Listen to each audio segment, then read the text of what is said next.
Hi, good afternoon, everybody. Good afternoon. Sorry. Hi, good evening, everybody. Welcome to our short sharing session on literature review. Okay, so thanks for joining. Quite a big group today. So without further ado, we will start here. Here, let me share the slides. So there are many students here who have joined my session, but I also see a lot of new faces today. So welcome. If this is the first time you are joining my class, so welcome to BTech. Okay, I'm Dr. Mother here. I think along the way you will get to know me because I don't have much to introduce about myself because I don't want to waste time because there's a lot to cover. Okay, so chapter 2, literature review, has been a very difficult chapter. Among the 5 chapters, chapter 2 is a very, very difficult chapter. It's not to say difficult because it's difficult. It's difficult because many of us do not know the structure, how to actually establish your chapter 2. So we read and read and read, we keep on reading. But when it comes to writing chapter 2 in a very impressive way, right? Examiner aligned. That means aligning to what is expected by the examiner. That is the part where many students actually struggle. So I hope I can clear some of your doubts tonight because it's only a 1.5 hour. Maybe we will extend a little bit to 2 hours. I'm not sure, but it's like end of the day, end of the session, I will ask you this question. Is chapter 2 difficult? So most of your struggle with chapter 2 is because we do not know the structure. Once upon a time, I also didn't know the structure. But then in the beginning, when you don't have a proper structure on how to develop your chapter 2, how to write your chapter 2, yes, it is very, very difficult. But once you know the structure, it's not difficult at all. It's just like any other topic, okay? So now, the highlight of today is that we are going to use mini SLR. We cannot use full SLR. Yeah? We cannot use full systematic literature review in chapter 2. But then we can use the mini SLR. Okay, so what is mini SLR? Later I'll cover when we come to the particular slide. Yeah. So just 1 minute. Mama.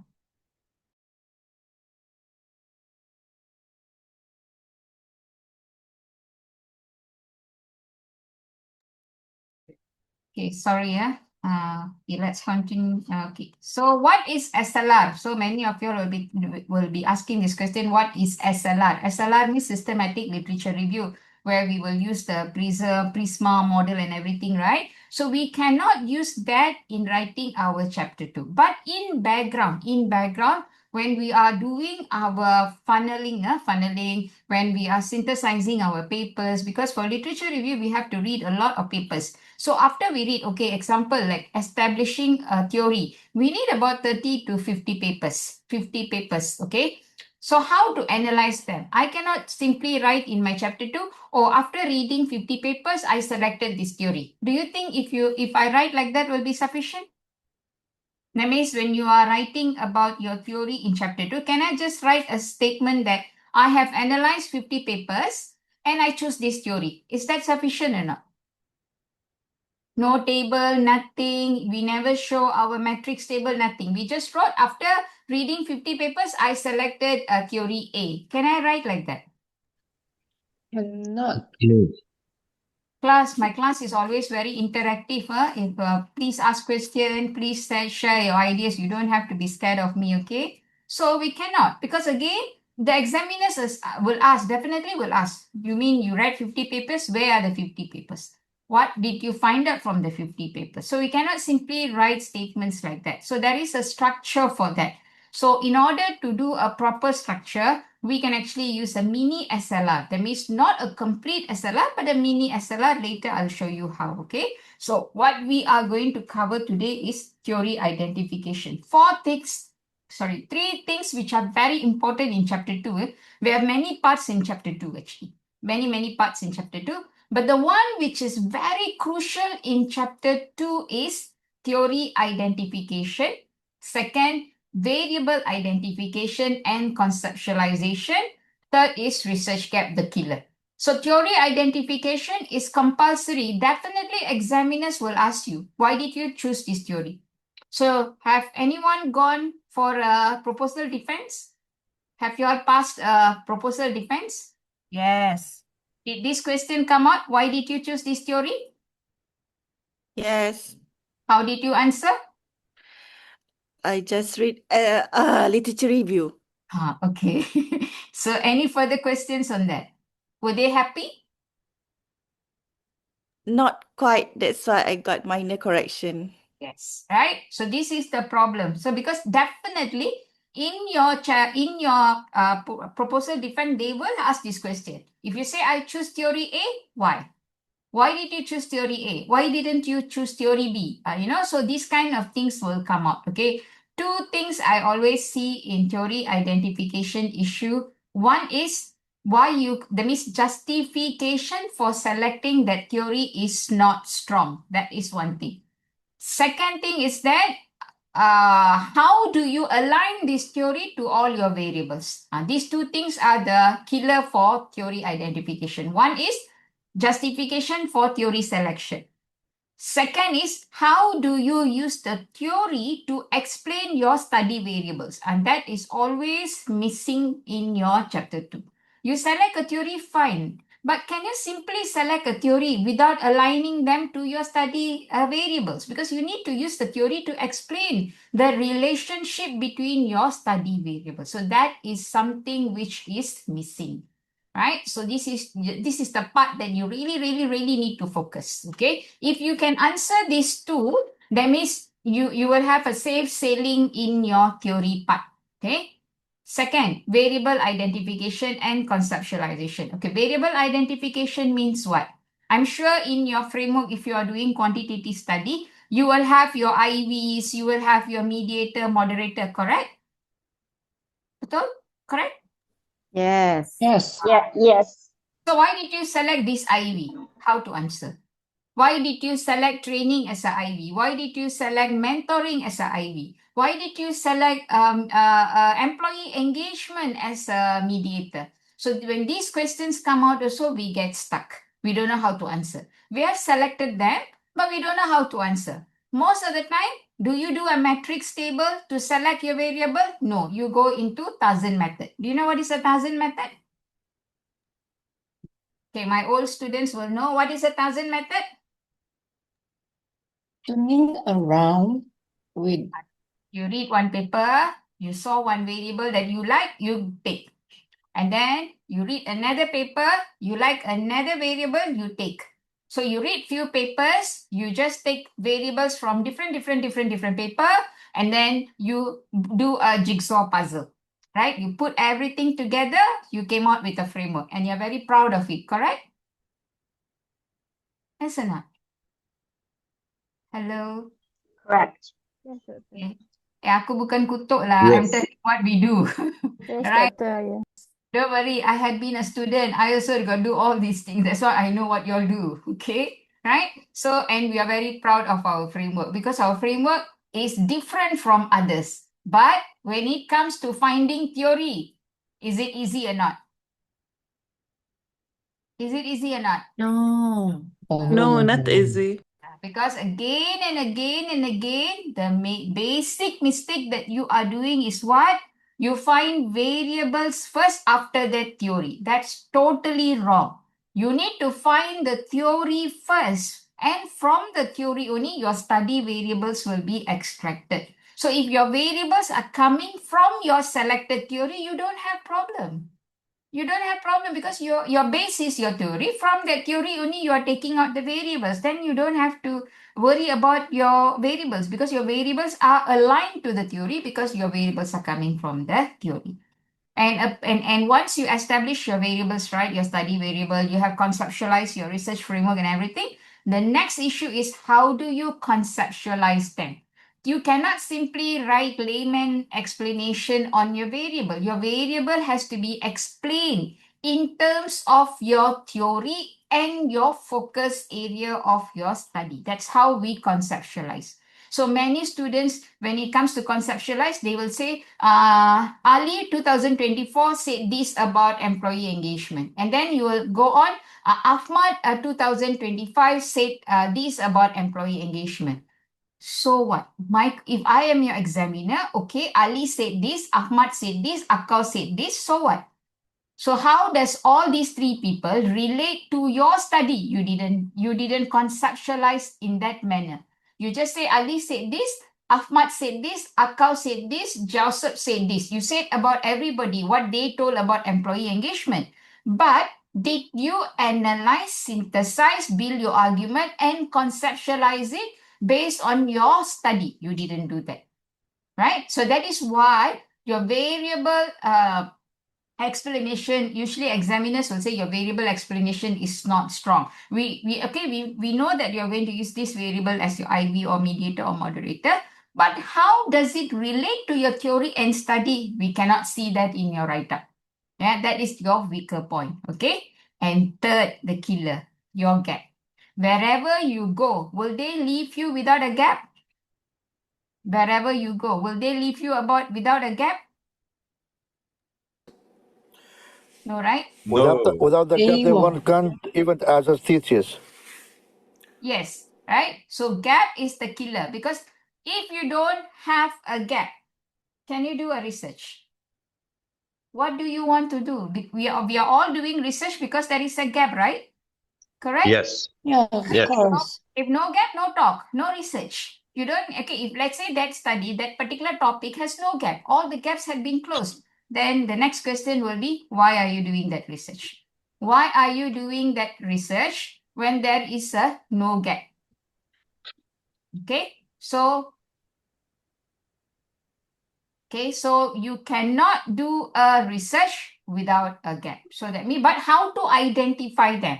And because we read so many papers, we are not reading one paper, yeah, we are reading about hundreds and 200s of paper. So how many gaps only I need? How to actually bring all these together? So that is what we call thematic gap analysis. So we create themes. We identify gaps and then we create themes, which we call it as thematic gap. Okay. So and last part is, Farul is here. Thanks, Farul, joining. Doctor, excuse me.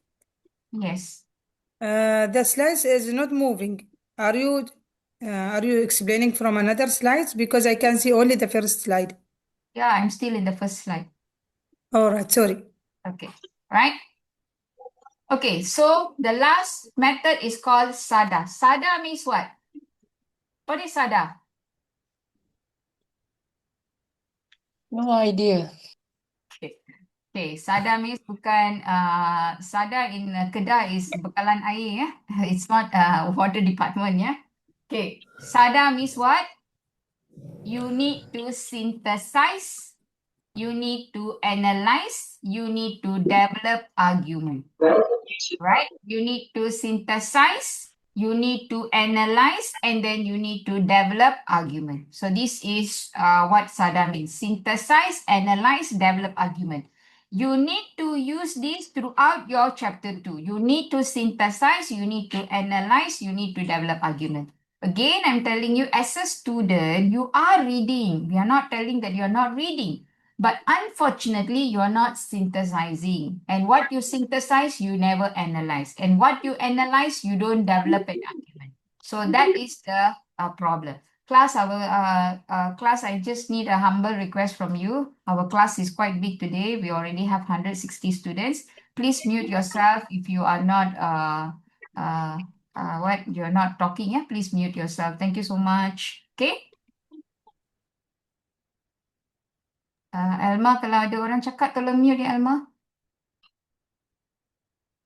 Alright, Doctor. Alma can make Farul as a co-host tak? Tak boleh, Doctor. I tried just now. Tak dapat. Kena Okay. doktor yang buat nak.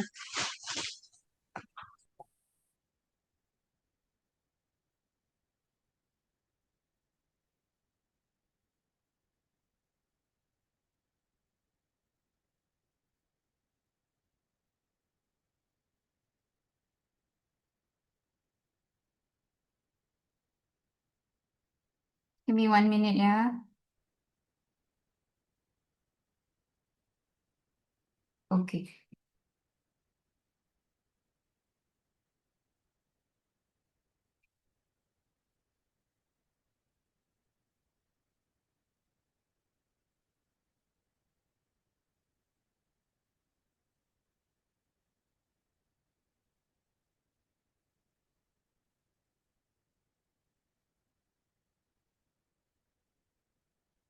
Okay, so let's move, yeah. This is our first this thing.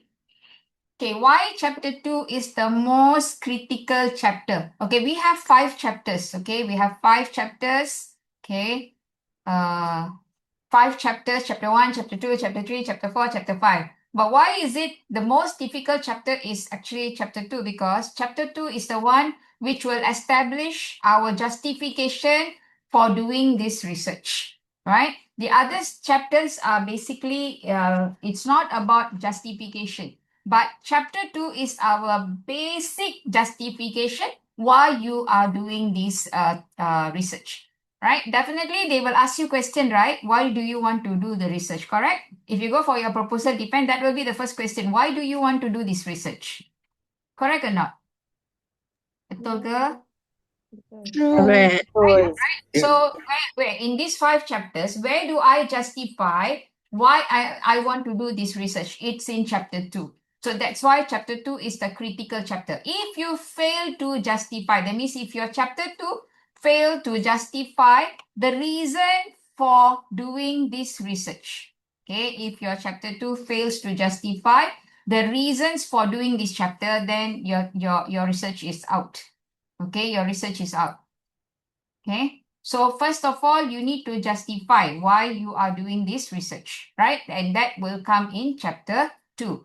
So we have 2 things. One is it justifies, your chapter 2 justifies the theory you use. Where do you justify your theory?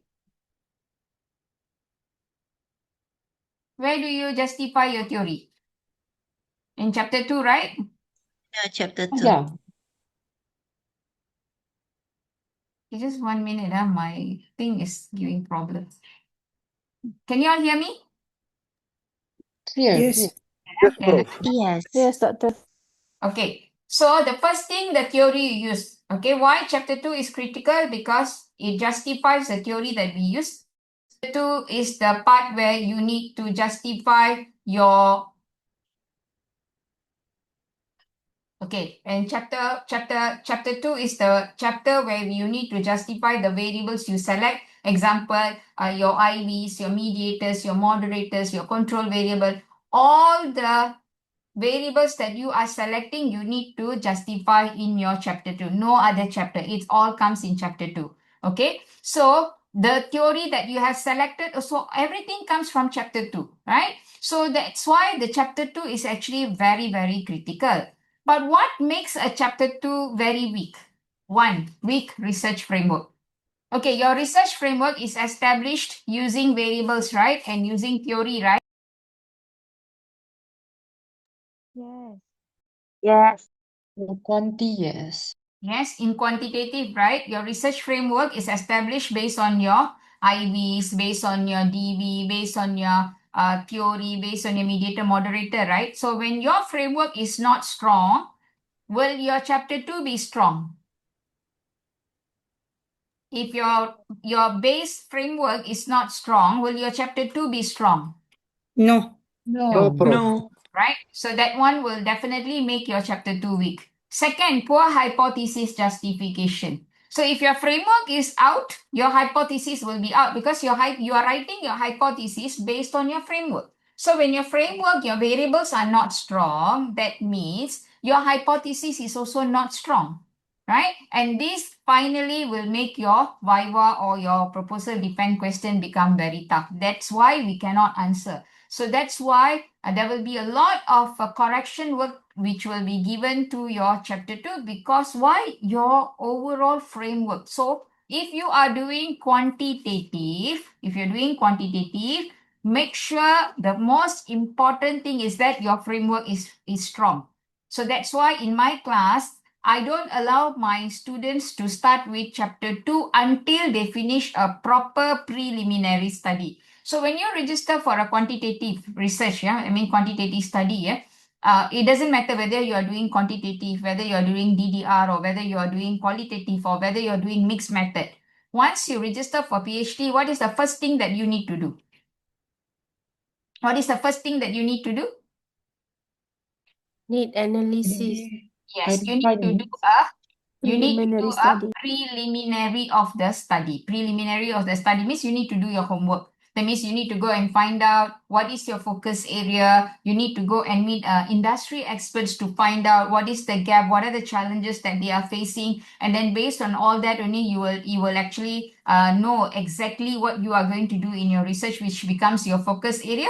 For quantity people, it will become dependent variable. Based on the dependent variable, we will select our theory. Based on the theory, we'll select our variable. Based on the variables, we will select our instruments and definition. So all this is done during the preliminary of the study, which usually will take about 4 months. So until 4 months, if you are my student, until 4 months, I won't allow you to start your research yet, to start anything yet, to start your writing yet. Once you have established this 4 months of preliminary study, now you know exactly your framework. You have developed your framework based on all your preliminary study. The next first chapter you have to write is what? Chapter 1 or chapter 2? Chapter 1 or chapter 2? 2. Chapter 2. Chapter Right? 2. Because chapter 2, yes, chapter 2 is aligned to chapter 1, not chapter 1 aligned to chapter 2. Because the most important thing in chapter 2 is your problem statement. So your problem statement has to be aligned to your research gap in chapter 2. Without knowing your research gap, you cannot develop your research question and you cannot develop your problem statement. So how to write chapter 1? How to write chapter 1 when you don't know anything about your gap, you don't know anything about because you don't have a gap, you haven't raised your research question, and because you don't have a research question, you don't even know what is your problem statement. Then how to write your chapter 1? So the most important, that's why I keep telling you, your chapter 2 is the most critical part. Anyone who can establish a good chapter 2, very strong chapter 2, through you will have a very smooth sailing throughout your 5 chapters. Okay, so many students focus heavily on data analysis. If I ask any student, they will usually say, no, doctor, chapter 4 is the most difficult one because examiners first judge your logic, right? So because you see, chapter data analysis is based on your chapter 1 to 3. But if your chapter 2 is wrong, your chapter 3 also will be wrong. If chapter 3 is wrong, chapter 4 won't be strong. Even if you use the most expensive or most difficult software, but if your foundation is not strong, your analysis is nothing. Yeah. And second, chapter 2 explains why your study exists. That's why I say chapter 2 is so crucial, because if your chapter 2 is not clear, examiner doesn't understand why your research exists. What is the reason you're doing your research? We won't understand. And if chapter 2 is weak, even strong results in chapter 4 cannot save your thesis. Yeah?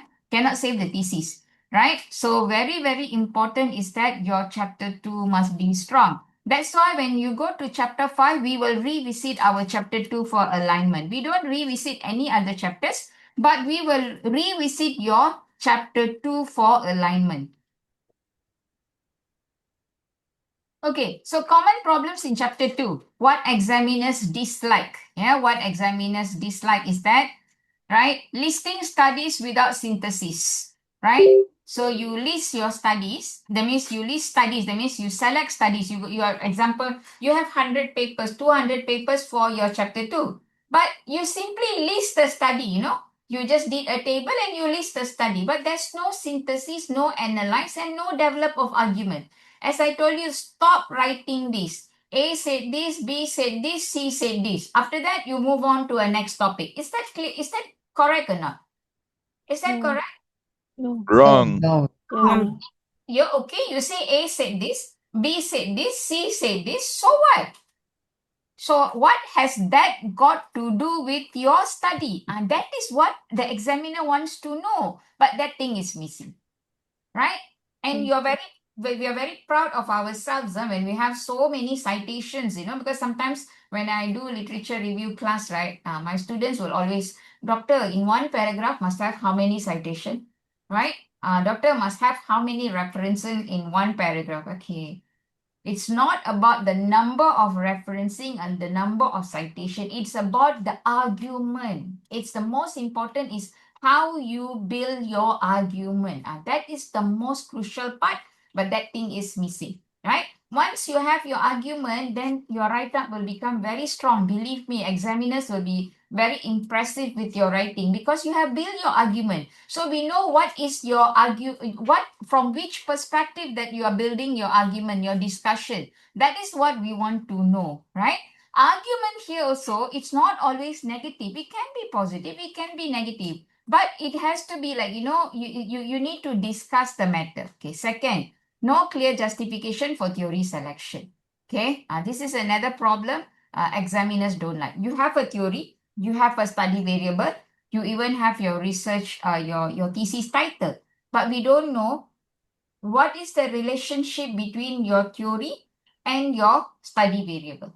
So if let's say if I ask you, can you tell me how this IV relates to your theory? Can you all answer? Can you all answer?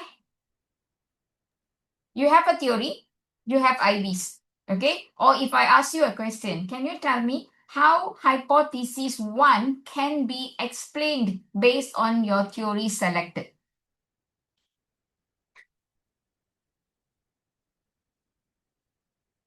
Okay, how will it, class, you all need to pay attention because I already, Sakar, I explained just now what is SADA. SADA means synthesize, analyze, develop argument, yeah?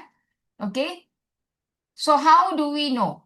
How can you, okay, if I am your examiner, yeah, and if you are coming for your proposal defense or viva, if I throw this question to you, right? I say that, can you explain your hypothesis 1 based on your theory selected? Are you all confident to answer that question? Be honest. If cannot, never No, mind. Prof. That's why you all are here. No, Prof. No. So that means we are not ready.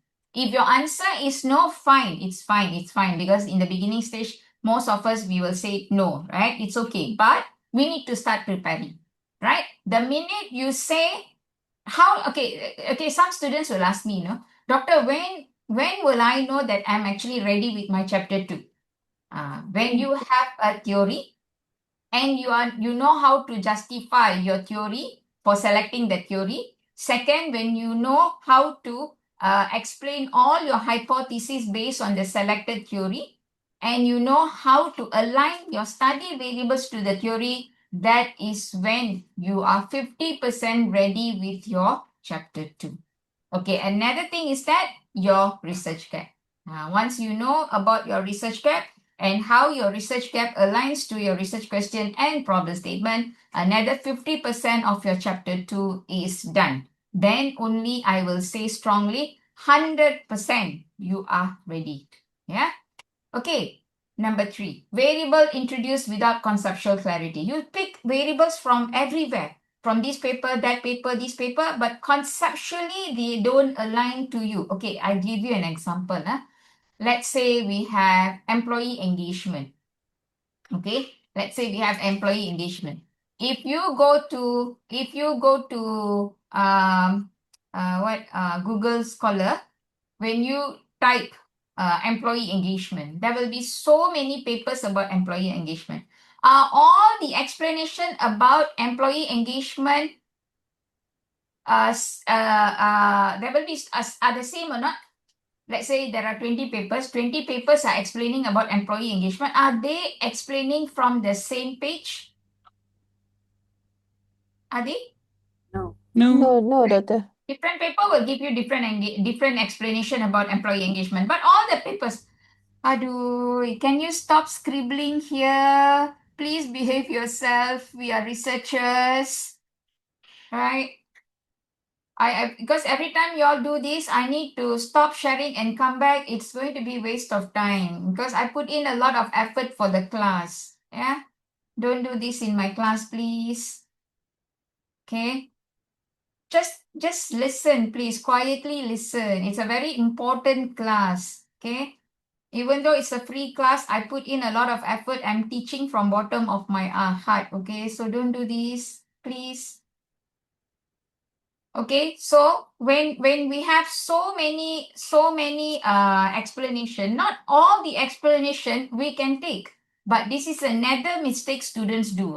I even see this in many theses where they have completed their studies, you know. So sometimes when I read the papers, right, when I read the thesis, their title and their explanation of that variable doesn't align. I don't know what they're talking about. Right? So employee engagement. I cannot take employee engagement explanation from all the papers. So I need to read and then I need to see which explanation by which author it resonates with my study. Only that I will take to conceptualize it. I cannot take from every paper. So that is what we meant by conceptual clarity. Right? That part also, many students, we are very weak. We simply take from any papers, and that's why when you put it together, it doesn't make sense. The variable is okay, but the explanation about the variable in the context of your study doesn't make sense. So we need to look into that as well.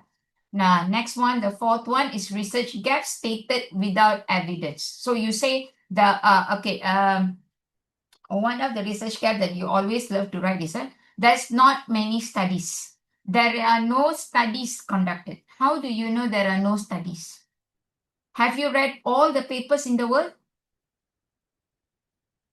Yes, no? No. Cannot. Right? No. Not right. So we cannot write the word there is no studies. Even lack of studies also, you need some support from citations. So that's why whenever we write gap, sometimes we interpret our own gap and we don't have supporting evidence for that. Then we cannot use that gap as well. Okay, the last but not least, weak Dr. Mala, nak ask boleh tak? boleh. Kan yang research gap without evidence tu kan. Tapi kalau kita buat SLR, so basically kita kan ataupun thematic review, kita akan nampak there is a gap. So maknanya yang tu boleh membantu there is a gap, right? Can, but then you cannot use the word SLR in chapter 2, yeah? Oh, We cannot okay. use because SLR is different, literature is different. You can do the analysis background, but we can just put a gap matrix table, but we cannot call it as SLR. Okay ke? Boleh, you boleh buat, tapi jangan panggil dia sebagai SLR. Okay ke? Siapa tadi? Hello, are you all here? Can you all hear me? Yes, Yes. Doctor, can.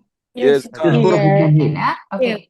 So the last one is weak or missing link to the research framework. Okay. So your research framework, you have variables, but the variables are not linked strongly. Your research framework itself is very weak. That is that. So these are the common problems in chapter 2, which will make your chapter 2 look very weak. Okay. So most chapter 2s fail not because of lack of reading, but lack of structure. As I told you, I'm not telling that you are not reading, but you are reading a lot, but lack of structure. Second, examiners don't want to see paper by paper summaries. We want to see SADA. Examiners want to see SADA. SADA means synthesize, analyze, and your development of argument. We want to see that, not just summary. You just put a table there and then you say that you have analyzed 100 papers. So what? What's the argument from that? You don't give me just summary. I want to see, okay, you have done 100 papers summary, fine. But based on the 100 paper summary, what is your argument? We don't see that. That is what we want to see. We want to see SADA. Chapter 2 is all about SADA. Synthesize, analyze, develop argument. Please remember SADA. Keep remembering SADA. Synthesize, analyze, develop argument. Okay? And number 3, they want to see how you have synthesized the literature. This is the most crucial part in chapter 2. Yeah? Am I too fast? Okay. No, you're No, moving doctor, well. okay. Okay, Doctor. Okay. Okay, so what examiners expect in chapter 2? Just now we saw the problem in chapter 2. That means what examiners don't like. But now let's see what examiners want to see in chapter 2. One, clear theoretical grounding of the study. We want to see your theoretical grounding. That means, in my Fitbit class, I always explain, right? You need to build a house. You will build a house on the land, or you will build the land on the house.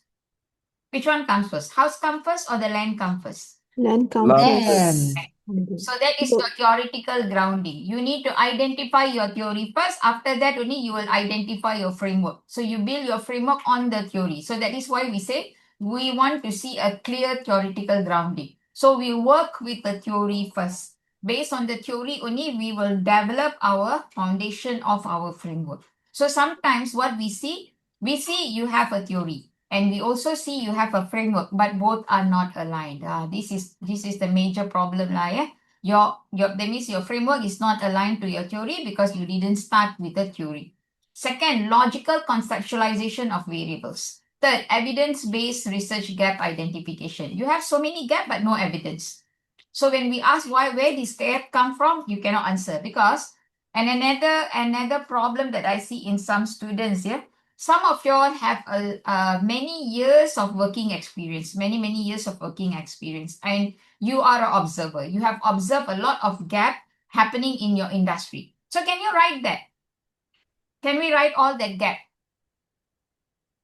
without citation? No way, dear Prof. must have citation support.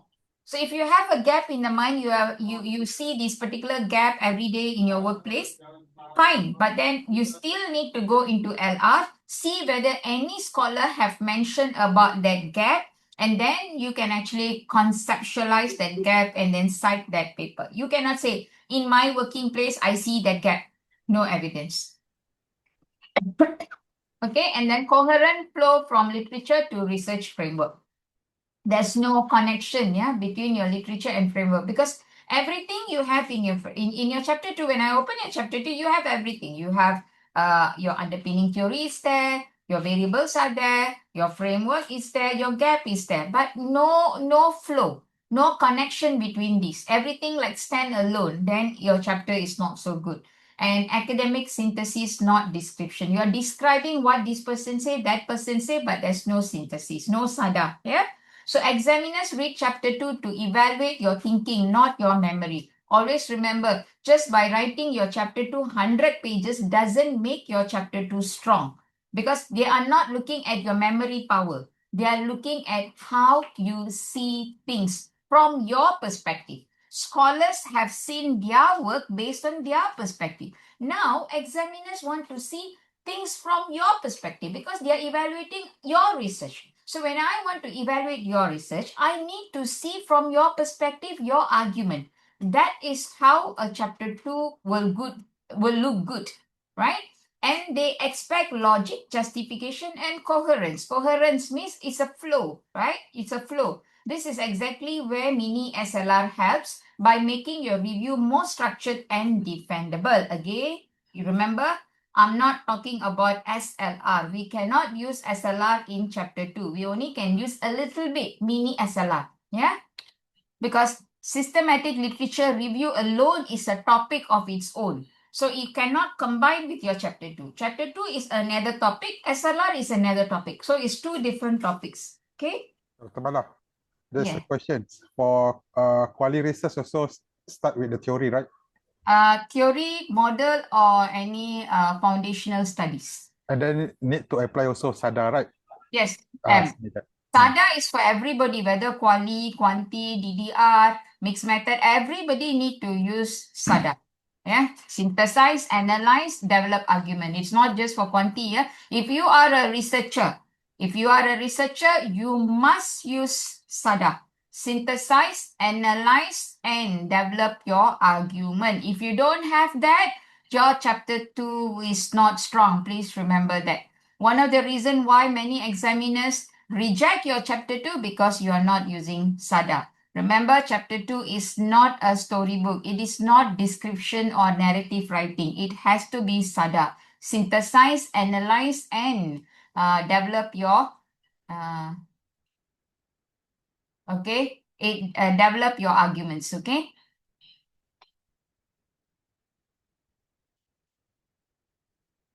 Okay, just looking at. Farul, kalau ada soalan bagi tahu ya, Farul. Okay, I will let you know. Sorry, I cannot keep seeing the chat box.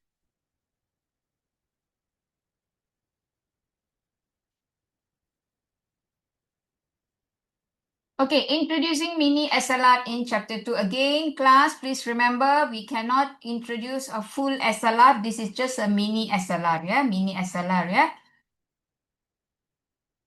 Okay, what is a mini SLR? Structured and focused literature review. So we are not going to use a full SLR system. You can use full SLR to write papers, to write your SLR papers. Actually, when you are doing chapter 2, you can actually publish a lot of every variable. If you're hardworking in chapter 2, every variable can become one bibliometric paper or one meta-analytic paper or one SLR paper. How many variables you have in your study?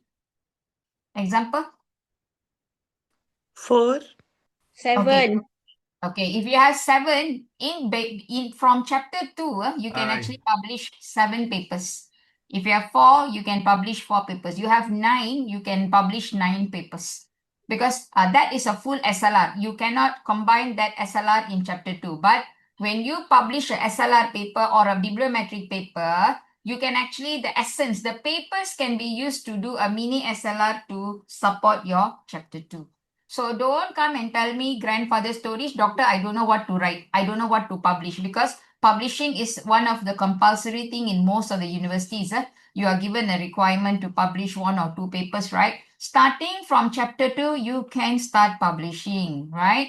Definitely when you compare bibliometric SLR paper and empirical paper are very strong. But can you immediately start publishing empirical paper? Empirical paper means you must have data and you must analyze the data. That is empirical paper. So can you, like when you start your PhD, can you straight away publish empirical paper? No. Okay? No. Because we haven't collected data, we have not analyzed data. But that doesn't mean you don't have to write. You can always, when you're doing chapter 2, you can start writing bibliometric paper. You can start writing SLR papers. And all that will help you a lot with writing your chapter 2. Okay? So mini SLR means what? Structured and focused literature review. That means we don't simply take papers here and there, but we actually have a structure to analyze the papers. That is actually a mini SLR. Applied within chapter 2, not as a separate study. As I told you, we are not doing a full SLR. If full SLR, it will become a paper of its own. For thesis, we are not we don't have another, we cannot say like chapter 1 introduction, chapter 2 is our literature review, chapter 3 is SLR. We can't do that. Because SLR doesn't come as one chapter in our thesis, okay? So SLR, you can write papers. And some structure from SLR we can take on how to develop our matrix table for chapter 2. Okay, and then it helps to, mini SLR helps to systematically identify theories, justify your study variables, and derive your research gaps. Okay, because when you do a structured literature review, it really helps you in these 3, because these 3 things are your killer for chapter 2. One is how to identify theory. Second, how to identify your study variables. Third, how to derive your research gaps. So when you have a mini SLR, it helps you with these 3. Okay, it helps you with these 3. And 4, enhances your rigor, clarity, and examiner confidence. Because when you have a mini SLR done with a matrix table, examiner automatically will become very confident with what we have done. Because they know that we are not simply talking, but we have synthesized, analyzed, developed argument based on our matrix table. I'll show you a sample matrix table in the later part of the slides, yeah? So this thing. Okay, so mini SLR is my key strategy for strengthening chapter 2, because that is what strengthens your chapter 2. Second, we are not doing a full SLR. This remains a thesis literature review. Please remember that. Never ever mention the word SLR in your chapter 2, because examiners don't like this, yeah? Because we have to follow our thesis writing methodology, okay? Mini SLR simply makes your thinking more transparent and defensible, especially during your Viva, okay? Okay, so mini SLR, what is and what it is not? Mini SLR, what is it? a focused and structured review of key studies based on selected high quality papers, 30 to 50 papers. When you want to do a mini SLR, you need high quality papers. What do we understand by high quality papers? What do It we should mean? be from recognized High publisher impact factor. Yeah, and must will Q1 paper. Yeah, So Q1, Q2, Q3, Q4, or at least index papers from reputable journals, right? We don't take papers from predatory journals or no ranking journals, okay? So because information, we are going to use that information to do our synthesis, analysis, and develop arguments. So the paper must come from good papers, okay? So next is it's used to support your theory identification, variable selection, and research gap. So mini SLR is used for these three things. One is to identify your theory. Second is for your variable selection and conceptualization. Third is for your research gap development. So what is mini SLR is not a full, okay? Mini SLR is not a full systematic literature review. That means when you are writing chapter 2, we are not writing a SLR, yeah? We are only doing a LR only. So, and then we cannot use a Prisma-based methodology in your chapter 2. That one means you are going out of your topic already. Not a standalone chapter or a journal style review. Okay, so we cannot, that's why we cannot say that we are using SLR, right? So this slide is very important for Viva Defense. Mini SLR strengthens your chapter 2 without changing its purpose. We are using SLR, but we don't want to change the purpose of our chapter 2. We remain fully aligned with thesis writing expectation by examiners. Again, I remind you again and again, don't use the word SLR in your chapter 2. Even though we can do background, in the background, we actually do a mini SLR. But in your chapter 2, please do not write that you are doing a mini SLR or SLR because the methodology is different, the purpose is different. Okay? Okay, mini SLR for theory identification. So we are going into 3 parts. First, now we start with theory. After that, we'll go into variable and conceptualization. Last, we will use mini SLR for gap identification. I have 3 parts. So we start with the first part. Mini SLR for theory identification. Wow, it's already 8:50, okay? Okay, step number 1. Identify theories used in prior empirical studies. Okay, before all these, yeah? You must have a focus area. Every one of us must have a focus area. We must have a focus area. So what is your focus area? So focus area means usually focus area comes from your interest, from your passion, from your working experience. You know, this is where we actually have a focus area. Based on focus area, then we'll identify our dependent variable. To further enhance your dependent variable, you can actually do an industrial need analysis. Go and meet experts in the industry and further confirm whether you want to stick with your dependent variable. So once you have identified your dependent variable, you need to identify theory based on your dependent variable. Okay, if you don't have a dependent variable, can you select a theory without a dependent variable? No. no. If you don't have No. any, you don't have a DB, you don't have IB, you have nothing, how to select a theory? Can you just select any theory and use for any studies? No, right? Cannot. Right? No. Different because every theory have its strength and weakness, and every theory has a focus area. Every theory have their characteristics. So we don't have one theory which fits all. So that's why, first of all, we need to know what is our focus area. So example, in my thesis, my focus area was employee performance, right? In my thesis, my dependent variable was employee performance. So my theory, now I need to identify theories which were used to study employee performance. So this is step number 1. Identify theories used in employee performance in studies. So I need to go and look for about 30 to 50 papers which have studied employee performance and what theories that they have used, right? So step number 2, focus on studies related to your focus area, your dependent variable, and your research context. That is how we have to find papers. And then from that papers, we will see what are the theories that they have used. Avoid arbitrary or convenience-based theory selection. Do you know what is a convenience-based theory selection?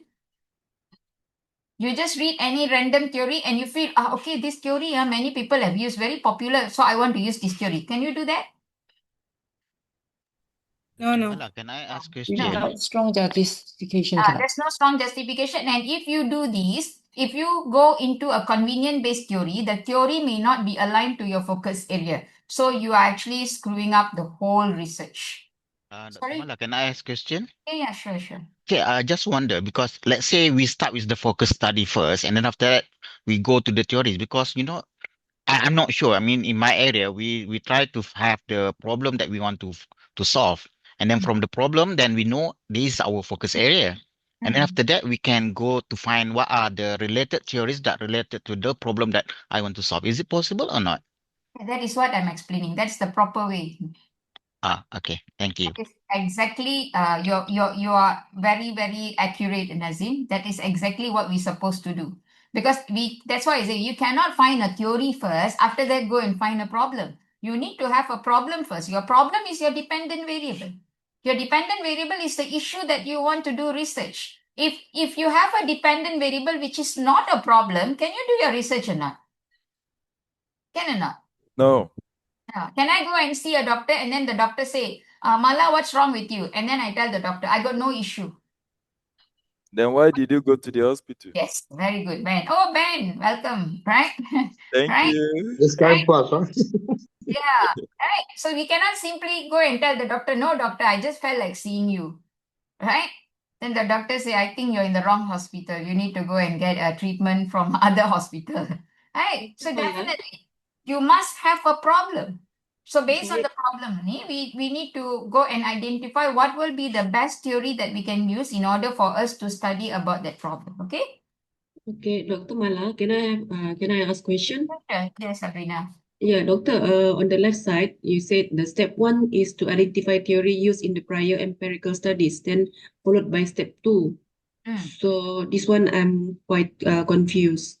No. I mean, first step number 1 is to identify theories used in prior empirical studies, and then it's actually not. I didn't write the step 1, step 2 in chronological order. So in order for us to have the theory, first of all, you need to have a focus area.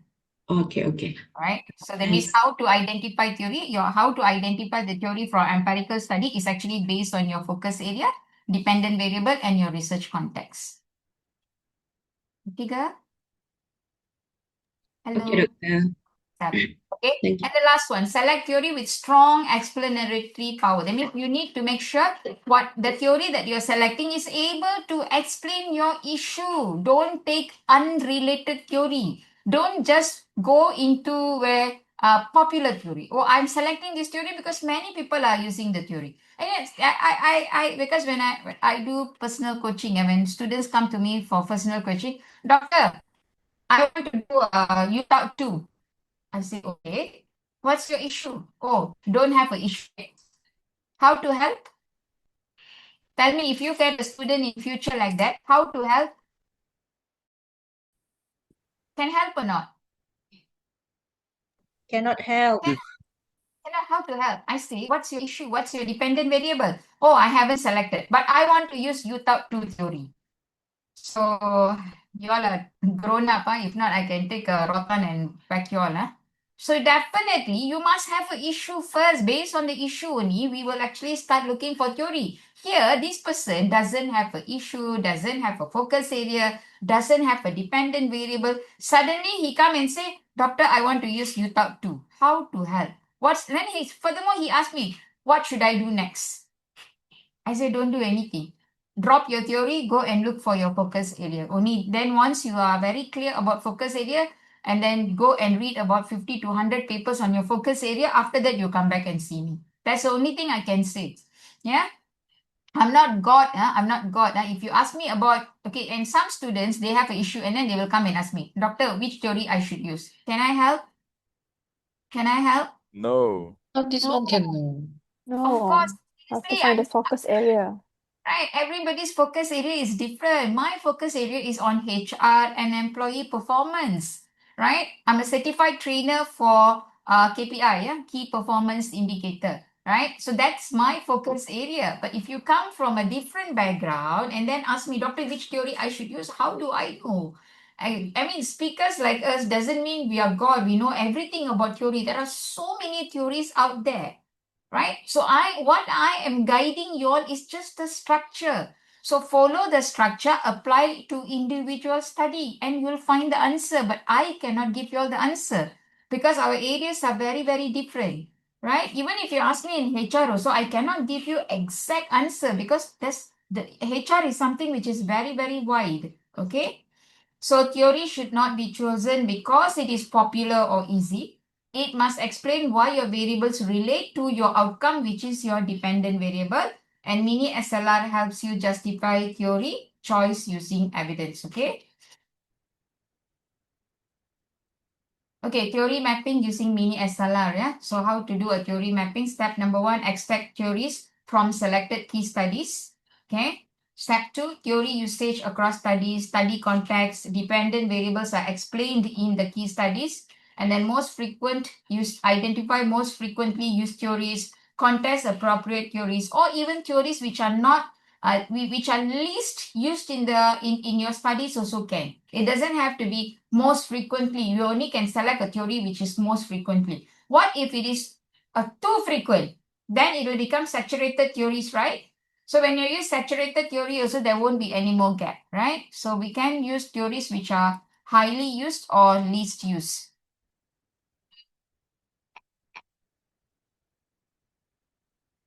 Okay, and then justify final theory selection logically. This is where students move from reading to analyzing, right? We don't list theories, we compare and evaluate them. The final theory must be defendable in your viva. So while you select a theory, you need to defend yourself in viva, okay?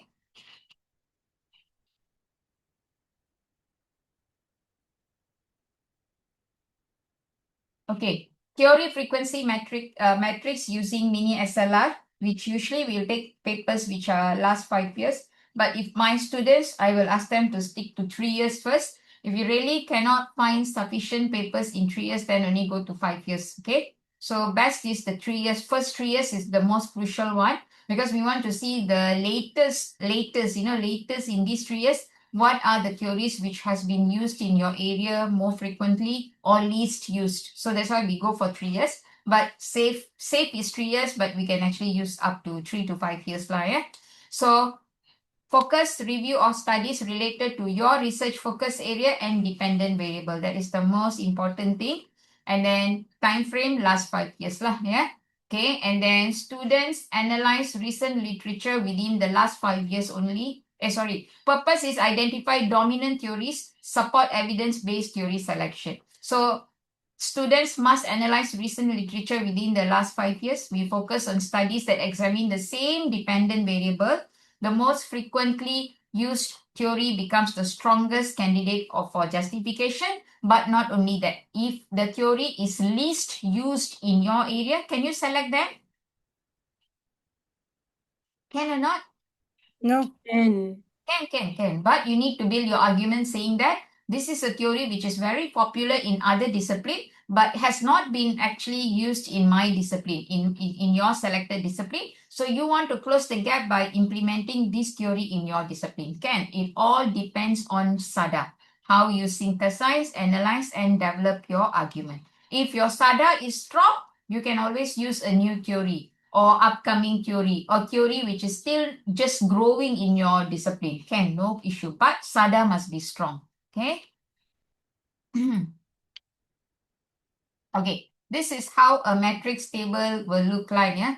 This is just a sample. Actually, there are more extensive part to this. Usually, I can only cover that in my actual literature LR class. Yeah. In LR class, we will actually be doing this in class. Okay. So, but for today, I just want to show you how an overview it will look like. So, theory frequency matrix using mini SLR last 5 years. So, you will select papers. So, first of all, you must select papers on your DB. Let's say my DB is employee performance. I need to go to Google Scholar or wherever, right? I need to find papers in these 5 years. What are the papers pertaining to employee performance? And then I want to see in that paper what theory that they used to study employee performance and what other constructs that they have used in that paper, right? So example, karate is 2021. The focus area was on HRM.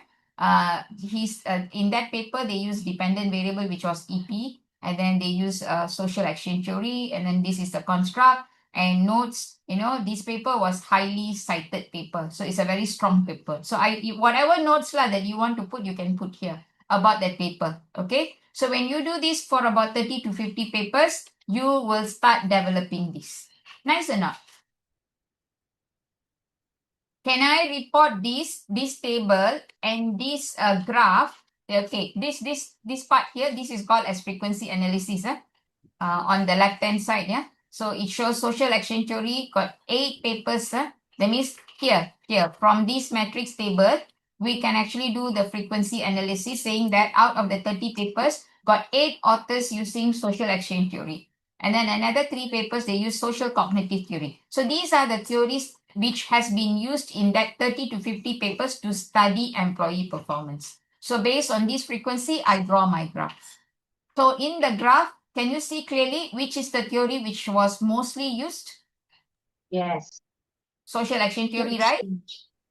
Mm-mm. Okay, now class, tell me, if you introduce this is mini SLR, right? This is a mini SLR. If you use this, after that you come out with a frequency analysis and visualized graph. And if you put this under 2.1, underpinning theory in your chapter 2, will it be strong? Extremely strong.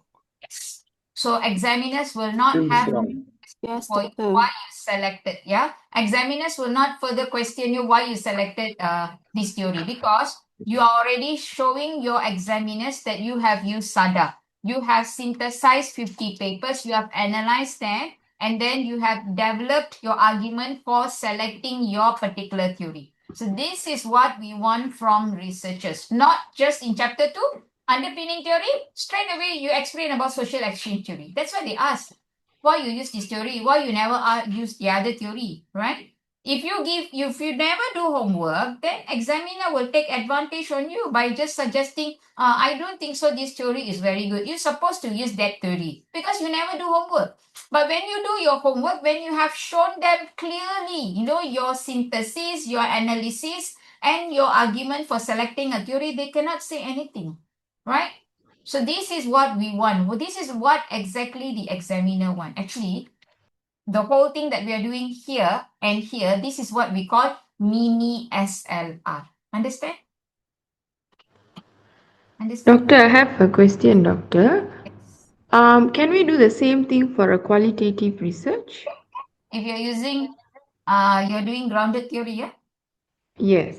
Okay. For grounded theory, you can use the same thing. It's just that you won't be using the term variables, but you will be using the Yes. concepts, yeah? So we can do the same thing like Can. we do a frequency, how many have done, for example, the social-cultural theory, how many have done this, Yes. and then, okay, thank you, Doctor. And for qualitative, if you do this, will be even more stronger, because in qualitative, not many people know about this.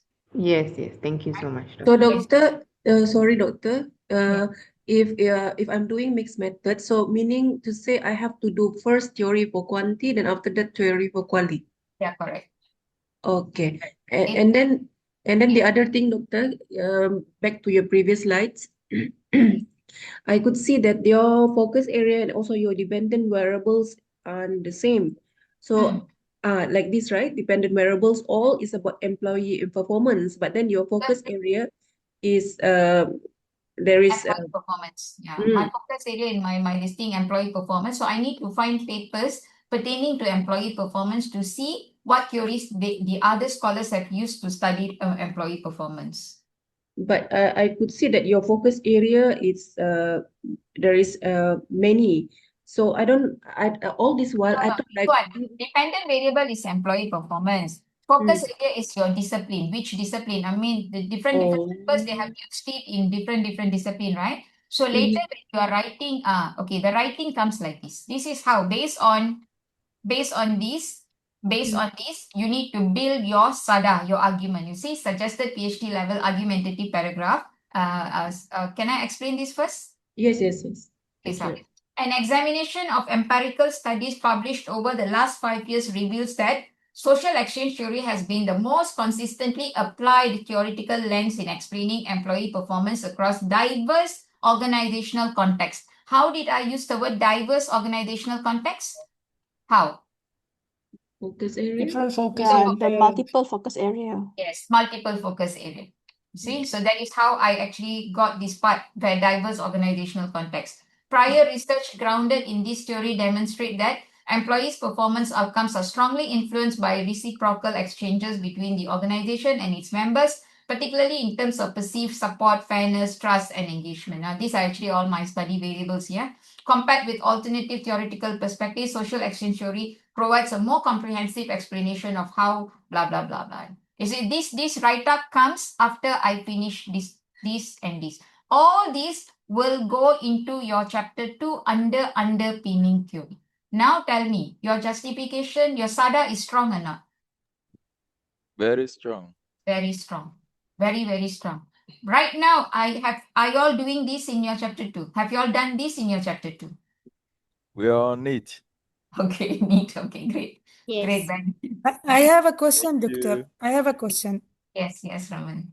I can see that you have focused on the one variables, which might be the dependent variables for this theory. But what about the other variables? I mean, the mediator and the independent variables. We haven't come to that. First of all, theory is based on your dependent variable.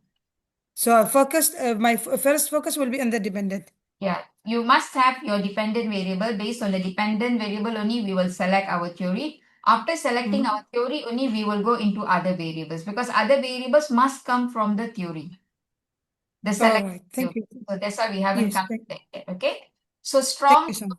welcome. Strong theory justification paragraph, evidence-based selection, because your evidence for writing this paragraph is all this work. So it's still coming from literature review. It's not from you, but it's still coming from literature review. And examiner proof logic. This is the logic. Okay. I need to speed up a little bit. Okay, it's 9:10. Okay. Okay, mini SLR for variable. So now we go into the second step. We already identified our theory based on the first part. So now we are going into the second part, which is mini SLR for variable identification. So how do I focus on studies examining employee performance related organizational factor. So identify variables used in recent empirical papers. Okay, for this part, let me summarize it. For this part, you need to now, okay, first part, you already have a dependent variable. Based on the dependent variable, we have already selected our theory, right? So in this part, example, I've selected social exchange theory, right? So after I select social exchange theory, now I need to do another mapping. I need to go and look for all social exchange theory papers, only social exchange theory papers. And I need to do another mapping in that papers which have used social exchange theory, what kind of IVs, mediators, moderators that they have used. Understand or not? Yes, Understand? but little scared. Yeah, Yes, Doctor.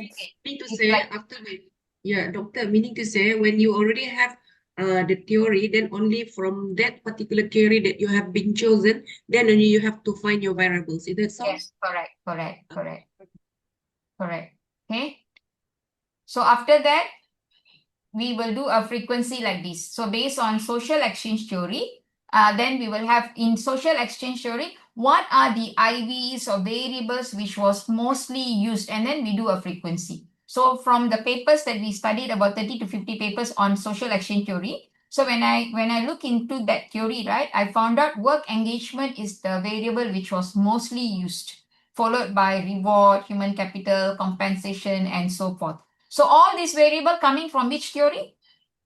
The social, Social SET. SCT just now. Social SET. SET. So now, this just now when we started, I say variables must come from your theory, right? Yeah. So all these variables are coming from your theory, your selected theory. So you will never go wrong. If you do this, you will never, ever, ever go wrong. Only when you become a thousand, it will go wrong. Tarzan means you pick variables from every paper and all the papers are not using social exchange theory. Then at the end, you have variables, you have framework, but you don't know which theory to use.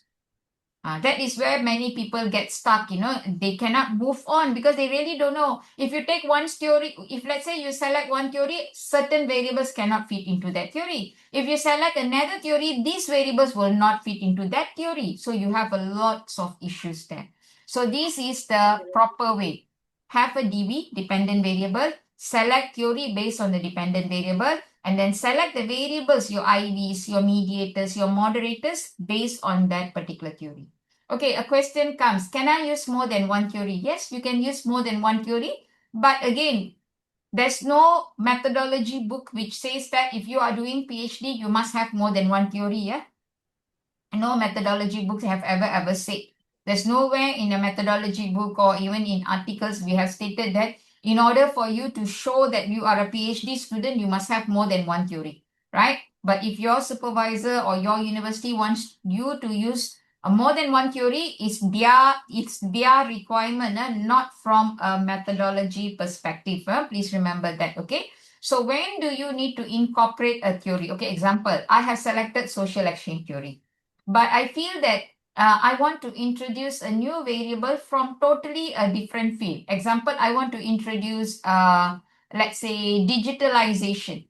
Okay, so maybe I feel that social exchange theory cannot explain digitalization in my framework. Then do you think that I need to bring a supporting theory? Yes. Yes. Yeah, most likely.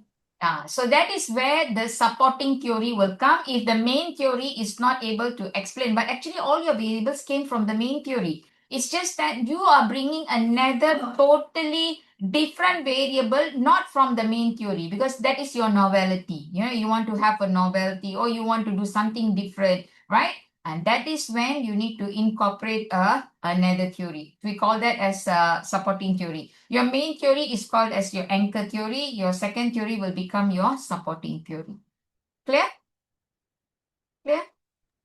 Clear. So Clear. example, see, when you have these, then down you will write variables included in these studies were identified based on their repeated use in recent empirical research on employee performance, ensuring that all constructs are theoretically grounded and empirically supported. This is a very strong statement for variable selection. So you will do this for all, your IVs, your mediators, your moderator. Actually, there's a lot.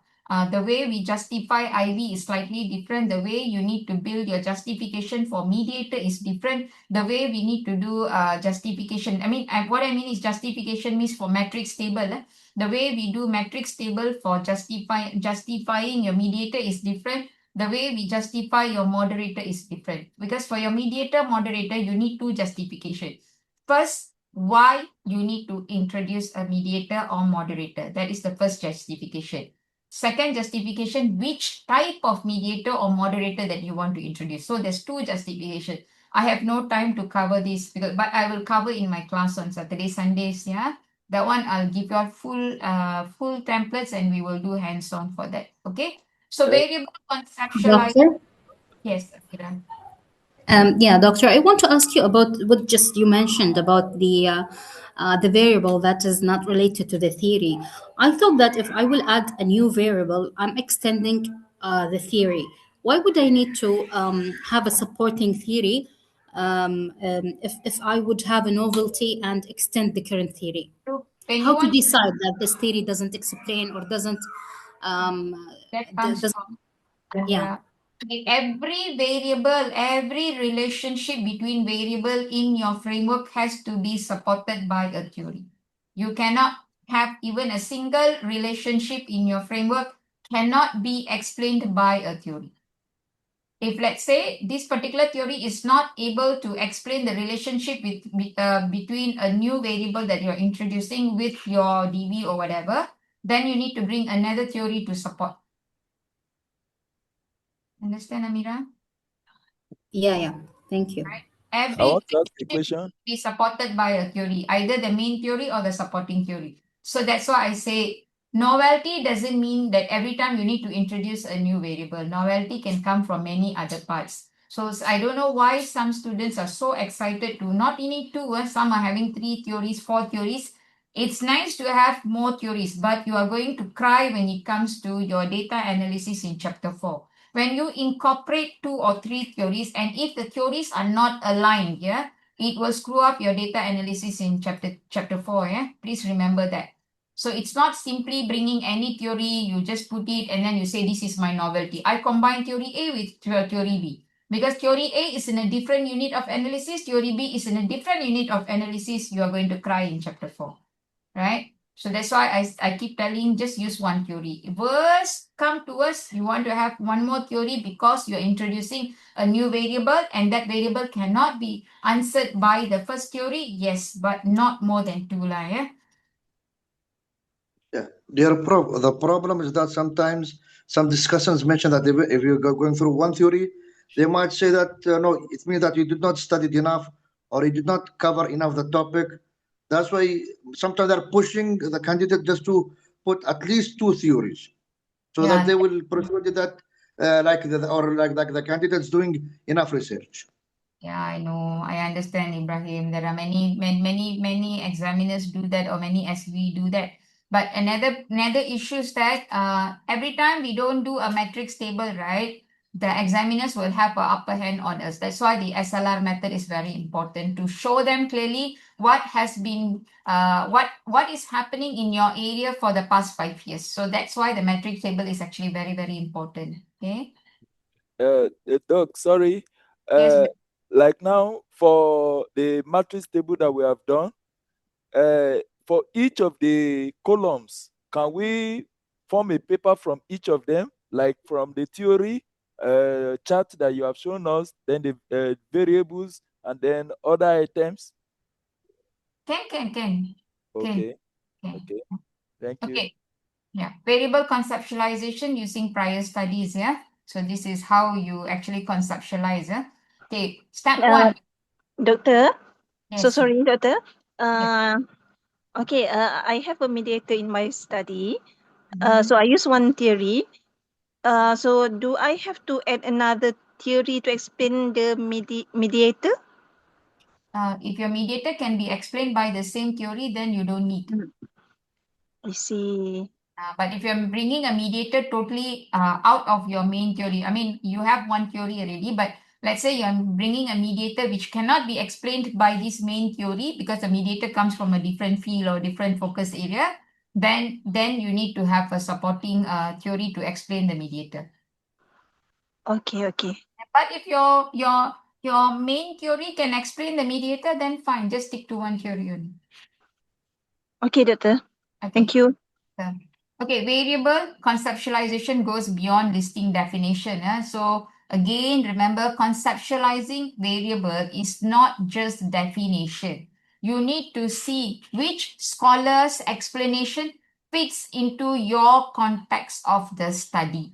So that is how we conceptualize. We are explaining about our study variables using scholars. We are explaining about our study variables. Each variable has to be conceptualized. It has to be defined and conceptualized. That is step 1. Step 2 involves comparing how variables are defined across studies and identifying common conceptual meaning. Which are the studies? They have a common conceptual meaning based on your perspective. Okay. 3, ensure variables are theoretically consistent, contextually appropriate to your context of the study, and supports clear and defendable measurement decisions. So very important. And very important is that all your variables have scales which you can adapt and adopt in chapter 3 for establishing your questionnaire, especially for quantitative study. For quantitative study, I still see students when they come to chapter 3, that's where they start crying. Doctor, I have this variable. I already in chapter 3. I just realized there's no skills to measure this. You cannot write new scales. You cannot write because you need to adapt and adopt. Scale development, if you want to write a new scale, that itself can become one PhD. So it's not easy because we are doing CFA, confirmatory factor analysis. Okay, so you have to, that's why in my FitWit method, FitWit class, I teach you all theoretical development and FitWit method. I teach you all. In your preliminary study itself, we have a mapping for instrument because I don't want you to cry in chapter 3. Let's start from fresh. Before you develop your framework, you must make sure all your variables, there are instruments which we can adapt, and there are definitions which we will adapt. So after we finalize that only, I will usually allow you all to come out, construct your research framework. Okay. Okay, this is where many students make mistake by copy paste definition. We simply take any definition. Okay, if you go and check a definition, do you think that, okay, example like employee performance, do you think that any definition of employee performance will be suitable for my study? No, I don't think so. I believe it should be related to the Yes. independent So variable. when you read the definition, because you are the researcher, right? You should know which definition aligns with your study, which one doesn't align to the study. And the instrument that you're going to adapt must align to your selected definition. And then only everything is connected. Your definition has to connect to your theory. Instrument need to connect with your definition. Then only you will know that your instrument is aligned to your theory. So everything is actually alignment, so you need to look into all those things. Cannot, because now, as I told you, it's not that you are not doing your work. You have definition, you have variable, you have instrument, you have theory, all you have, but no alignment. So when there's no alignment, you are going to suffer in chapter 4 when you collect your data and when you are going to analyze your data. Examiners want to see synthesis, not repetition. Conceptualization explains what the variable truly represents in your study, right? So this is why the conceptualization is very important. So in my chapter 2 structure, I teach you all, how to define and conceptualize each study variable, starting from DV until your mediator, moderator, everything. Each variable need to be defined and conceptualized towards your perspective of your study, okay? Sir, you are asking for trouble, combining 3 to 4 theories to strengthen your variables. There's no such thing, yeah? Combining theory doesn't strengthen your variable, it actually weakens your research and your data analysis, yeah? It's a very poor method, combining theories just to strengthen variables. You can't strengthen your variables by combining theory, yeah? Sorry, I'm just seeing the chat box. Bashra, no. Theory mapping analysis articles you can refer, but you cannot use for your study. For your study, you need to do the matrix table. Doctor, Theory, as I already repeated, Ahmad, your theory choice must be based on your DV, not your IV, yeah? Your DV, after DV, your theory comes first. All Yes. right, thank what if we cannot find the theory but only conceptual framework? Conceptual framework cannot. Theory can, models can. Established models, established framework can, not conceptual framework. We cannot use conceptual frameworks. All right. Because conceptual frameworks, they have not collected data and tested. It's just introducing a concept we cannot use. Okay, siapa lagi ni cakar ni? Aduh, who's actually scribbling the thing? I just told you all, don't scribble. Cakoi. Doctor, Tengok. hello. Yes.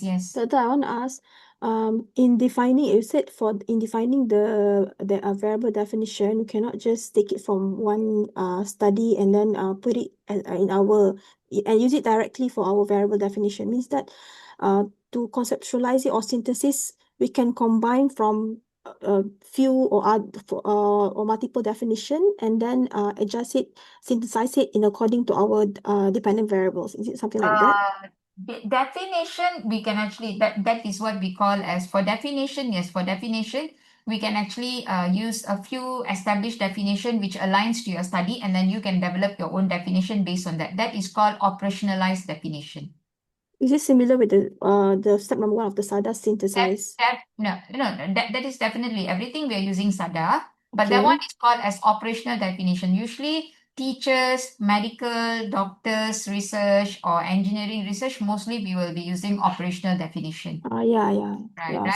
Same goes for me. Yes. Yeah, so you're from medical line, right? Yes, doctor. So you all will be using operational definition. So that's the way to do it. But if you're doing like management all, we use key term definition.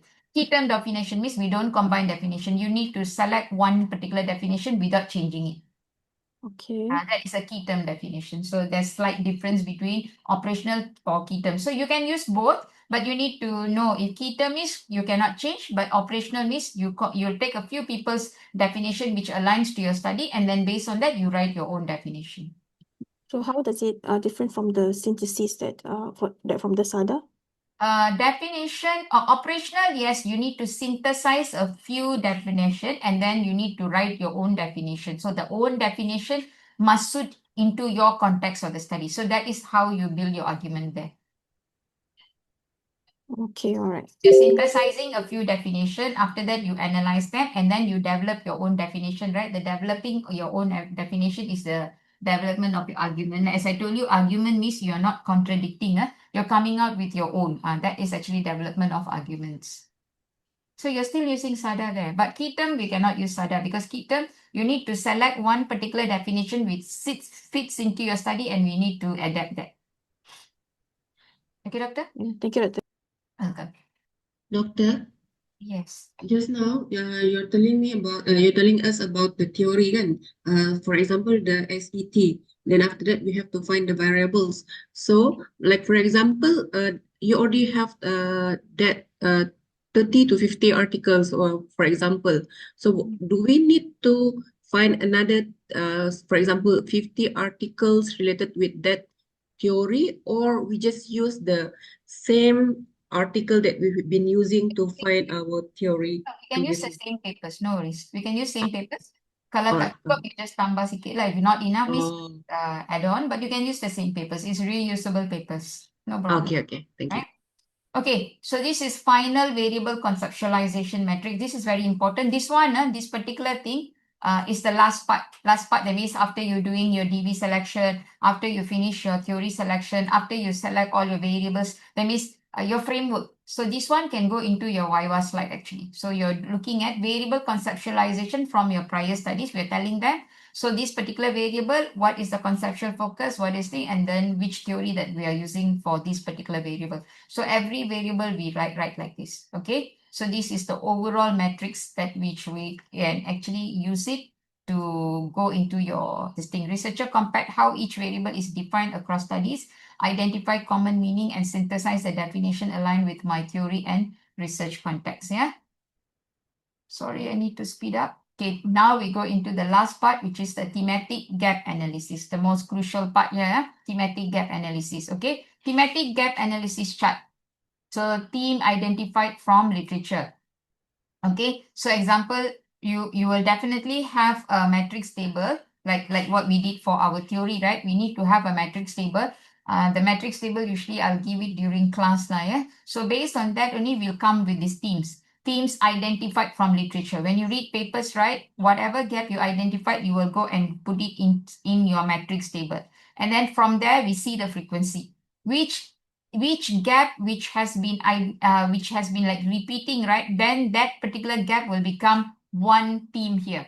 Right, let's say a few papers were talking about theory application. So I created one theme called theory application. And then I created another theme called HR practices. So what existing study emphasized? Extensive use of social exchange theory to explain employee performance. What is insufficient in that few papers which talked about theory application was limited integration of social exchange theory with technology and knowledge context. So resulting gap is lack of integrated theoretical explanation. So this is the gap identified. So this is what we call, seriously, I know when I'm talking about this, you don't understand because you didn't see the overall picture of the Excel paper, Excel sheet. So that's why from that Excel sheet only, we will summarize and bring it to this table. Yeah. So this is how a thematic gap analysis chart will look like. So in my class later, we will do step by step. Then you will understand what we are talking about. Okay. So the research gap is identified by comparing themes across studies and recognizing what has been insufficiently examined, not by claiming the absence of the study, right? So many people think class is already 9:30. Can you give me a few more minutes? Can? Sure, Can- Doctor. Yeah. Yes, doctor. Go, Doctor. So many people think if the paper they write like lack of studies, only then it becomes gap. No, right? So if let's say many papers are talking about certain theory, but not many papers start talking about your selected theory, is that a gap or not? Is that a gap or not? It is. It It is. is a gap. When you did your theory mapping, let's say you selected a theory which is not very popular, that's a gap as well, right? You must know how to read papers and identify gap. So that's why for my weekend class, I have 3 papers that I'm using the 3 papers just to teach you all how to identify gap, because many of you all don't know how to identify gap when you read papers. You are like waiting, doctor, I read this paper and they never write the word gap. Surely they won't write the word gap. We are the one who's supposed to find based on the reading. So if let's say lack of studies, that's a gap, right? Or you say that they write like inconclusive argument. Inconclusive argument also is a gap. That means they are telling based on that topic or discussion from past papers, the author is telling in past papers that the authors have not agreed to one particular agreement on the discussion. That is also a gap. So there are many gaps actually. From one paper, you can identify many gaps. Yeah. So we will discuss that in detail in the class. Yeah. Okay, so schematic gap diagram, you see, this is how I can develop a schematic line. So I didn't have time to draw a diagram, so I just put it as a flow chart here. Example, empirical literature last 5 years on employee performance. Based on that, I identified thematic synthesis gap from employee performance paper when I read the papers. Please follow this clearly. Yeah. So let's say I read about, in my preliminary study, I read about 50 papers. And then based on that 50 papers, many papers were talking about gaps in HRM practices, which is a contribution for poor employee performance. And then I also saw many papers talking about poor employee engagement, insufficient ICT usage, and poor knowledge sharing. So from employee performance papers, I have identified 4 thematic. One was on poor HRM practices. Second was poor engagement. Third was lack of ICT usage facilities. And last was very poor knowledge sharing. So it is my gap now. Gap, right? Yes, gap. Yes. Gap. So based on this, I have identified the gaps, which is limited integration of above variables in improving employee performance in manufacturing, weak explanation of these 4 mechanisms, and understudied manufacturing context, because most of the studies on these 4 things are in other companies, not from a manufacturing context. So I have already know my gap. Now, can I use this gap to build my research problem? Yes. Okay. So lack of integrated explanation of how HRM practices, ICT usage, knowledge sharing influence employee performance through employee engagement in manufacturing firms. And based on this, I build my research question. What is the effect of HRM practices on employee performance? How does ICT usage influence employee performance? Does employee engagement mediate this relationship? How does knowledge sharing contribute to performance outcome? So all these are coming from my DB, right? Yes. Related to employee performance. Yes. So my DB is employee performance. Yes, doctor. So from my employee performance, I looked at what are the thematic gap. From the thematic gap, I went into the in-depth gap. From the in-depth gap, I build my problem. And from my problem, I build my research question. This is what we want in your chapter 2. And that's why just now when I started, right, I told you all, from chapter 2, you need to move to your chapter 1, which is your research problem. Your research problem is your problem statement. Your research question is in your chapter 1. So your research problem and research question is in chapter 1. But your DV thematic synthesis gap identified gaps in which chapter? Chapter 2, right? And this is why we tell you start with chapter 2 and then only you can go to chapter 1. Otherwise, when you don't have gap, how are you going to align your gap to your problem statement and your research question? You can't do that. Okay. So how examiners read this? Okay. 1, gaps are derived, not claimed. Remember, all gaps must be derived from literature, not simply claimed based on your observation. Second, chapter 2 connects cleanly to chapter 1 problem statement. This one. Yeah. If chapter 1 connects to your chapter 2. Yeah. So that's why chapter 2 comes first. 3. Research question are gap driven. Your research question come from the gaps in chapter 2. So they are gap driven. And strong depends against why did you choose these variables? How did you identify the gap? These are the things that you need to answer in chapter 2. So 30-second Viva answer, very simple. Yeah? I conducted a thematic synthesis of recent empirical studies and identified recurring patterns and insufficiencies, particularly in the integration of HRM practices, ICT usage, and knowledge sharing with employee engagement. So these thematic gaps inform the research problem and directly guided the development of my research question. That is how you're supposed to answer in your Viva. If they ask you, how does your gap align to your research question and problem statement? This is how we answer. Clear? Clear or not? Clear. Clear, right? Okay, before I answer the questions, just give me 5 minutes. I just want to explain to you all what we are going to do this class. So this is our upcoming class this Saturday and Sunday. Anyone want to register, you can still register. Promotion is going on. Actually, the promotion finished yesterday, but I'm extending until tomorrow. So you can still join as face-to-face in Ipoh or Zoom online, yeah, until tomorrow midnight.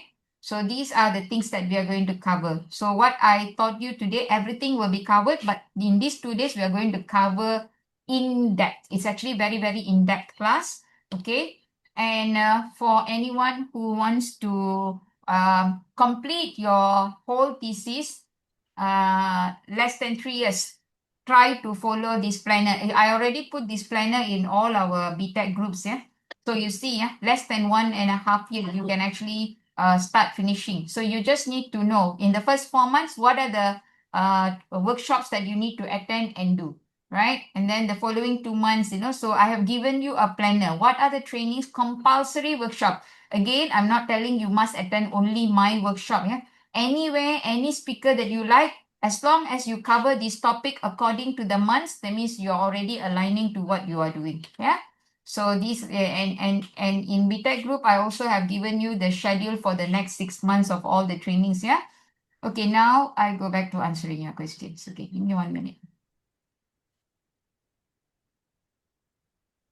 Okay.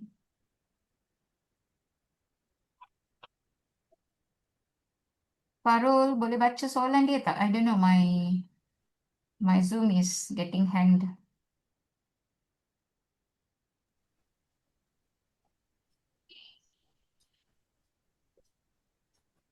Farul, are you here? Yeah, yes, yes. Hello.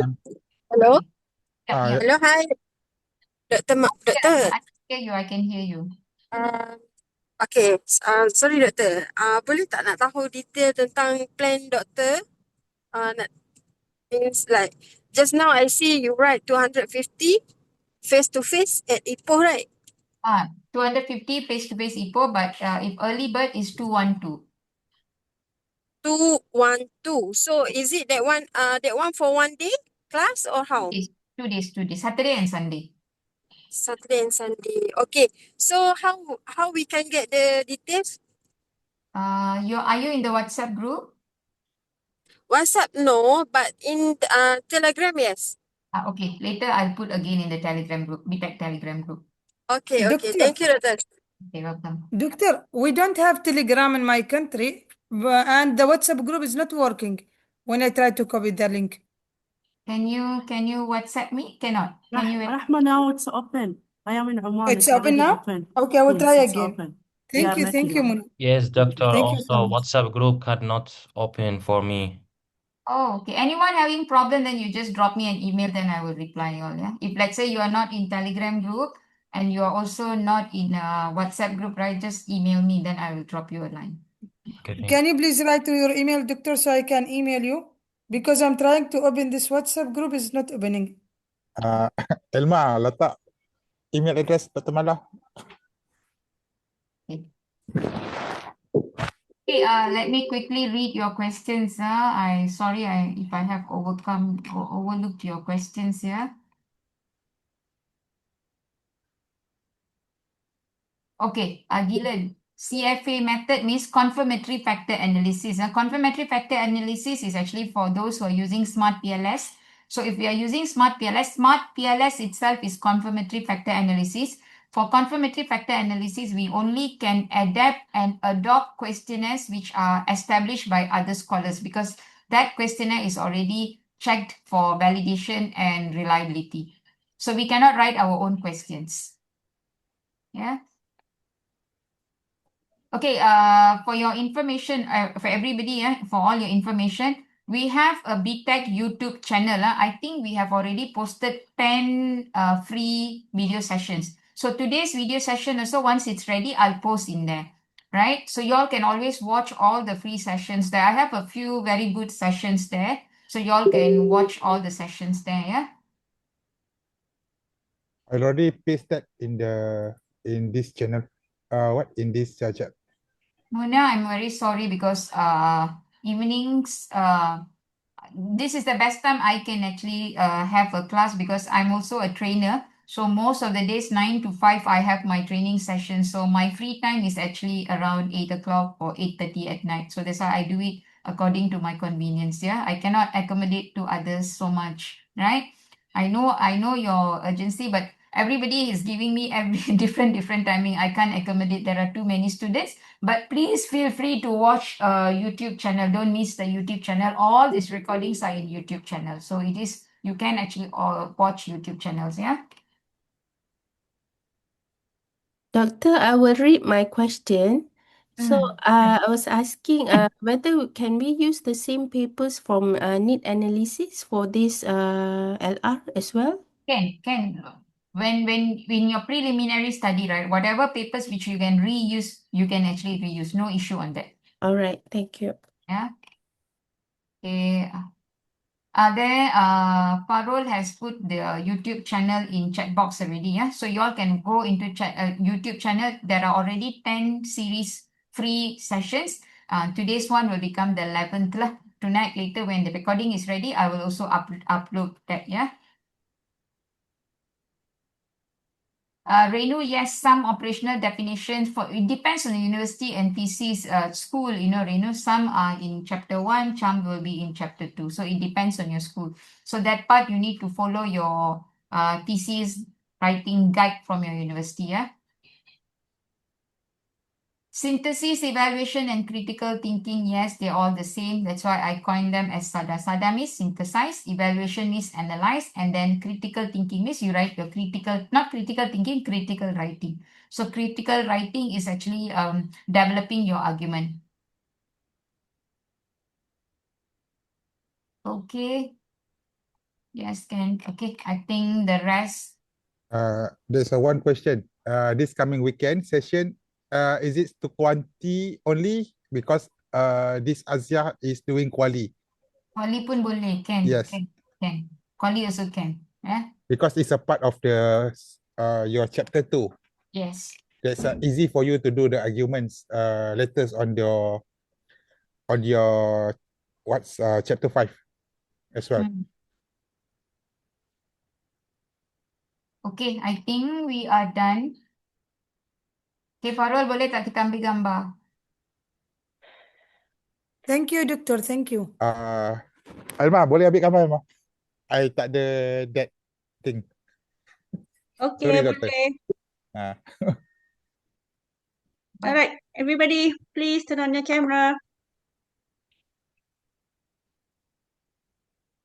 Alma ambil ya, but I cannot on my camera because when I on, it's getting hanged. Alma ambil ya. Ya, I punya kamera pun tak ada apa?